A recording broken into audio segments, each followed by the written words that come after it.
Hi guys, and welcome back to my YouTube channel, Sugar Acid Darling. Thank you guys so much for clicking once again. If you're new to this channel, please consider subscribing. And to all my OGs, you know what to do. Comment down below, let me know, gang. Now guys, on this particular video, let's discuss why I personally believe that right now, 2024, studying a 2-year diploma course is not advisable for Canada. We're going to get right into it on this video. Please make sure to like and subscribe if you haven't already.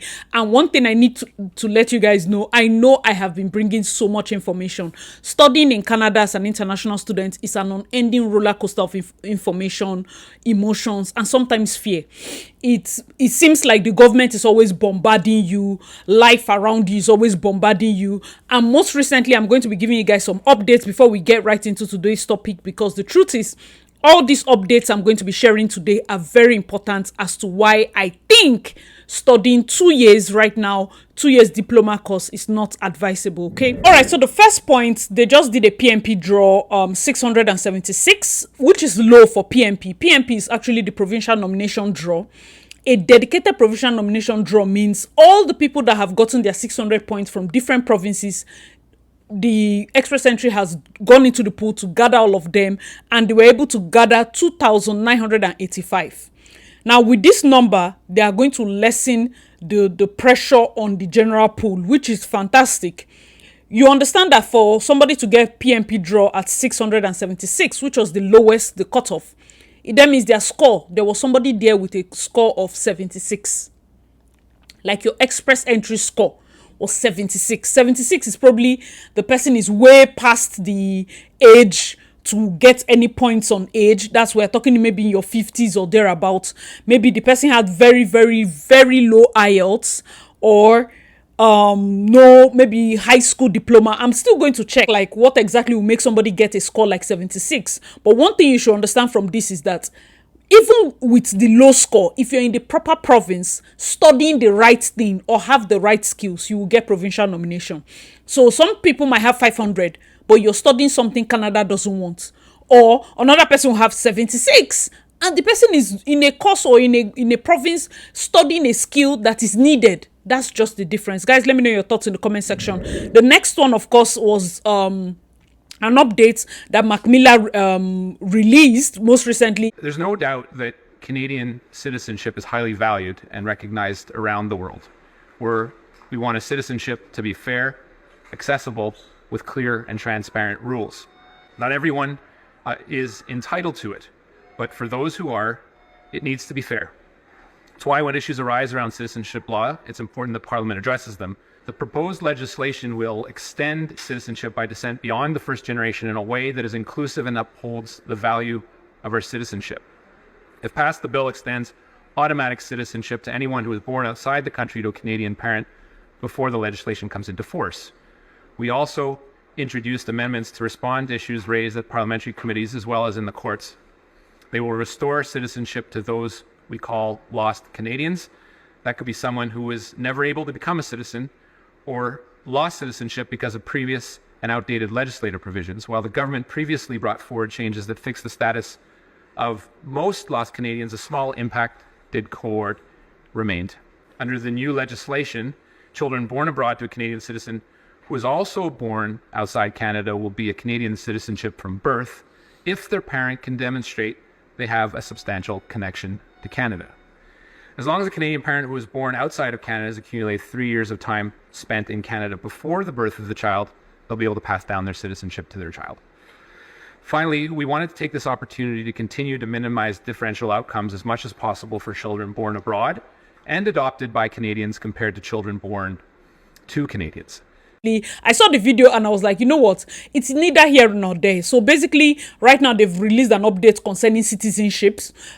If probably you've been here in Canada for 3 years, got your citizenship and all of that, and you go back to your home country, give birth to kids, those kids can be citizens, even though you were not like born here. Maybe you came in here as an immigrant, got your citizenship, and they are also going to be reissuing citizenships to lost Canadians and the rest of them. Personally, I feel it's, of course, an additional drive to their population thing in a way that it doesn't really put pressure on immigration. They are just going to get more Canadians by way of birth, maybe born in different countries. That way they can now register like they have like population growth without saying, okay, they got immigrants in. Guys, let me know your thoughts in the comment section. The PEI students went on hunger strike. I did a dedicated video for PEI, people that were saying that the government should overturn the talks on the PMP draws. You know, PEI said, okay, they'll have PMP for food service workers and the rest of them. And food service is just Tim Hortons, you know, your local McDonald's and the rest. And when they got their PEI, say, you know what, right now we just need healthcare, early childhood educators, and construction. The rest of them cannot get anything. So some of them are already going on hunger strike. They need medical attention, and the government is not budging. PEI is like, this is the first time I'm seeing government not even move. If you're a student that you're in PEI and this hunger strike thing was your strategy, call yourself to order. Let's not do that. I feel like you should start exploring other options, other provinces, and at least other PRO things. And if it gets to the point where you need to go back home, you may need to go back home and explore PRO from outside Canada. That way you don't have to get to the point where you deplete all your resources. Let me know your thoughts in the comment section. All right, so yesterday, yes, we got our first CEC draw. Now for CEC is the Canadian Experience Class. This is a draw that they do for people that maybe you came to Canada as a worker or as a student, got your work permit, and you've worked at least 1 year in Canada. That draw is for you. They were able to get 3,000 people, and the cutoff was 522. 522 was the cutoff, and 3,000 people were invited. Remember, the first draw I talked about was the PMP, and they got 2,985. So altogether, in a space of less than 2 weeks, they got in almost 6,000 people got ITA. Now, guys, let me know your thoughts in the comment section. So for this CEC, even though you worked in Canada 1 year and you went back to Nigeria, you fall under CEC as long as you have a 1 year Canadian experience. So if you're a student, this is why I did this particular video. Shout out to Olufemi Loye. I also am going to be putting this attachment from his post, and you can see that a lot of people, like, I feel after a while the points might go down, but right now, since there are lots of people that have experience already, that's why the points are up, and 3,000 is actually a good number. Hopefully we see these heavy numbers in other draws to come. Now, this is why I'm doing this video. If CEC is back, there truly is no need for you to do a 2-year program. Why? Because if you study a 1-year program, and this thing is gamble, it's not advice. Where is my disclaimer? I don't give advice on this channel. Please, I use God's name to beg you. Everything we are saying here is speculation, is gist, is gamble, is just talk. So that's the most important thing. Shout out to those that were able to watch my live stream, all the people that watched, shared their questions, and the ones I could reply to. Shout out to all of you. I cannot reply to everybody. Like, I'm not, I've said this several times, I get distracted easily. So that is why I cannot reply. The moment I start replying to you, I forget the number of things I'm supposed to do, and it annoys me at the end of the day, because things that are left undone snowballs into the new day, and it just goes on and on and on. I have DMs, I have emails, please, as much as possible. That's why when I do videos like this, or I do live sessions, it's impromptu sometimes, but you might get faster replies from my live session. So I'll try to come on live more often. That way we can talk. I just schedule a time to just use my mouth and say everything instead of typing. All right, guys, let me know your thoughts in the comment section if you need another live session. Most likely in this month, by God's grace. This particular one, I'll probably have to schedule it before the time. That way more people are aware. I'll try my best. No promises, okay? So let's get right back into it. Like I said, what I'm suggesting, what I'm gisting you is that if you're coming into Canada now and you're doing a 1-year course, because the truth is, unless you're doing a master's, and the reason you're doing master's is because you have spouse and children and you need to bring them in, fantastic, so that you get your open spousal work permit and the rest of the, you have to be strategic in all your movements and how you spend money. Because the truth is, a lot of people are spending money on useless things. I see no reason why till now people are paying money to go and study in schools that don't have DLI. Somebody told you that just enter first, you can later change your school. So that 15,000 you paid for that school that doesn't have DLI, did you pick it on the floor? I don't get it. People are paying money for private colleges that are not going to give them anything just because you want to come inside here and do what now? Where shall you shall enter? You have to be strategic. So now if you're doing a 1-year program, be strategic. What is even your score? if you finish this 1 year program, what does this schooling in Canada add to you? Calculate it before you start stressing yourself. Calculate it from Nigeria. Then now calculate the possibility of you getting a job so that you can have 1 year experience. What are the cities that you will have like proper job prospects? What is the job you're going for? I can't answer these questions for you. You have to do your research. You cannot come. I've always said this. I've said this 5,000 times. I don't know why it's even something I need to keep saying. Do not carry your bag and go to any country without research. You cannot be traveling to Canada because you heard people come to Canada and you heard that after schooling they'll give you PR. You heard, but you don't know the process. You've never read about it. You've never taken out time to read it. You have to read it. You go to their website and read. Watch several videos, click links and read. You have to read, so that you can calculate and know your stance, because not everybody coming here has the same background. Guys, let me know your thoughts in the comment section, because it shocks me. Like, I see some emails that are very direct, like, you know that this person, even though 1 or 2 places their information is lacking, but at least he gets where they go. But there are some that are just, you, like, blatantly you don't know any step. I can't start. It's not possible. It's not possible. It's stressful, because the truth is, I've said this thing before. If I ever get to the point where I do this thing as a job, it will be paid. Now, you people know I'm a business person. I'm a business. If I do this thing, go and study my Arusi IC, you will know it's payment. You will know it's payment, because if it's not paying me, why am I stressing myself? Do you get that kind of thing? I get free advice, which is what I give, but you have to also draw the line with telling people things, because sometimes I feel like people will now overburden you with the responsibility of the advice you give. I did a live stream and I gave advice. And then some people are asking, yeah, you can ask here and there.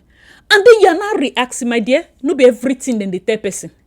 If you cannot use your head to find, like somebody will just say, where are you going to? Pass here, you follow there, you now see 1 tree. That's the direction. You say thank you and you run with it. Some people want you to hold their hand to go to the tree. When you reach the tree, they will now be like, hey, so where next are we going to? If you say, okay, let you self-check, you'll be like, sure, you were the one that told me to come and stand here. They will blame you. That's why I also have to be very careful.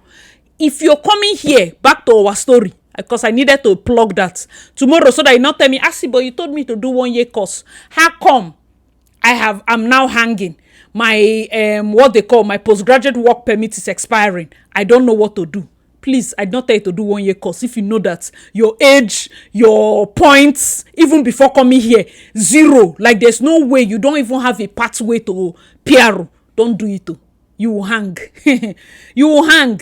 The only people that should do that is people that, before I came, I had already calculated my score. I knew the pathways I'm thinking of doing. I knew that if I didn't get it from here, I will get it from here. I will pass this other side. I'll pass this. You have to have other plans. That's my first take. So if you do your 1 year course, while you're still in the course, please choose a province where it's easy for you to get work in that course you're doing, or your experience back home. Why this is important is because you want to get a job in. I don't know if this CEC is a specific tier. I think it should be 0, 1, 2, 3. I think the draws should be 0, 1, 2, 3. Like, you need to do 0, 1, 2, 3, like jobs that are within that 0, 1, 2, 3. When you get that job, if they even tell you, you know, your experience in school doesn't count, but at least it's a placeholder. That way, when you leave school, the company, at least they know they'll give you part-time when you're still in school. The moment you leave school, you transition to full-time, so that your points start to count. The truth is, for this CEC, you it's not necessarily 1 whole year. I think some people say it's 10 months or thereabout, depending on the hours you're doing. They calculate by hours for this your full-time job. So if you're packing a lot of hours in your full-time job, the moment the hours match up to the hours you need for a 1 year experience, the points will add for you, so that you can be able to qualify for CEC. Now, one thing I will advise, because these draws are not as frequent. This is the first time CEC is coming back in a long time. Imagine if somebody was waiting for CEC since, that person would have been hanging. So because these draws are not so frequent, I would advise that you have at least 2 PRO pathways in mind. 2 PRO pathways. So that if this one does not work, this is the other one. So you're also in a province that if you don't get CEC, you will get PMP. Very important for you to do your research. This is why I personally believe that there are some people that are going to get it even before they finish. And then for those of you that are coming in via masters or masters, that you can get your spouse to come. If your spouse can quickly get a job, a Canadian work experience and all, your spouse can qualify for CEC even before you finish school. And then you will finish your program. If you take a break within the school time and maybe your spouse qualifies earlier for any of the programs, or maybe you too qualify early. Let me even tell you a story. A guy qualified very early and he went back to his school and he was able to pay domestic fees, not the large tuition, because some of us wanted to get PRO even out of Canada. We already knew our pathway, but okay, make a shall come from with school now and all. So he was here 1 month after he got ITA. Before he will finish his this thing, he has submitted, he has qualified, he has gotten his co-PRO. He went back to the school finance people and showed them. So he can't pay that 8,000 per term or whatever, and they had to give him 4,000 or something, whatever the indigens were paying. That's what he ended up paying. So it's very important for you to have pathways in mind as you're coming in as a student. Me personally, I've advised a couple of people that, see, I still believe in the 1 year program because that's what I did. If for any reason you're in your 1 year program and you see that there's no headway, or maybe new laws come and shake up things and your faith can no longer carry, fine and good. You can always do 1 year, then pay for another 1 year. That way you still get your 3 years work permit. Instead of locking yourself into a 2 year contract or a 2 year program, which is like a contract where you cannot explore other options in between, you're just in that. Because it's truth, the truth is not everybody is of course going to get a job. So if you come in by faith to do a 1 year program, do the first 1 year. If you see that it's not going to work, your 1 year is already gone, they are not doing PRO draws, they are not doing this, they are not doing that, you can now try to pay for the next year so that you can have 1+1. Those 2 years program will qualify you for 3 years postgraduate work permit in the right province, in the right school. Very important for you guys to note all of this. Guys, let me know your thoughts in the comment section. So CEC draws are back, and that is why I did this video, and that's why I'm advising as much as possible. I know that sometimes because of the economy right now, exchange rate is high. I've watched several stories of Chinese students, not just here, UK, Australia, and the rest of them. International students are feeling the pinch, especially those that their parents have to pay their fees and all of that. They are feeling the pinch. The exchange rate is no longer funny. So you have to be strategic. You must be strategic, especially when you know that you have a plan as to your stay here in Canada. Don't just lose guard, for want of a better word. Don't just come anyhow. Must have a strategy, a plan. This is what I'm going to do from now. This is what I'm going to do. And then this is how I'm going to end. This is the points I need. This is what my husband can bring. One person has to be browsing. One person has to be the researcher. Because there's no point spending so much money. There are people that are here. I can tell you, in fact, like if I hear their story, I just know that this one is going to spend the money, be in this Canada, and will not get it. Sometimes some of you are spending money on people that will not get it. I'm telling you the gospel truth. The way they are going about their stay here, not just even via school per se. Just the fact that you're not surrounded by like minds, people that are going to challenge you to, this is where we are going to, this is the path, this is how we are going to study, this is how we are going to go to this way, this is the next step, this is the next step. No, you just keep yourself in one corner. See, guys, let me know your thoughts in the comment section. There's a lot to unpack, but for me right now, this is just my advice, and I thought to share it with you guys, because if CEC is back, that is the sign you need.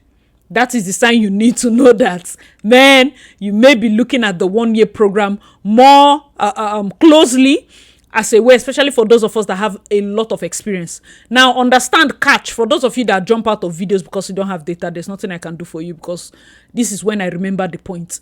If you just came out of school, please stay back in your country and probably have at least 1 year experience. Canada is not running. Experience is very important in this country. That's why they say they're looking for skilled workers. There's no point running out of final year to Canada, because I don't get, like, what are you going to write in place of experience? You need to do, if it's not, even if you need, what they call this thing? Try and do, even if it's youth service. get a 1 year experience at least.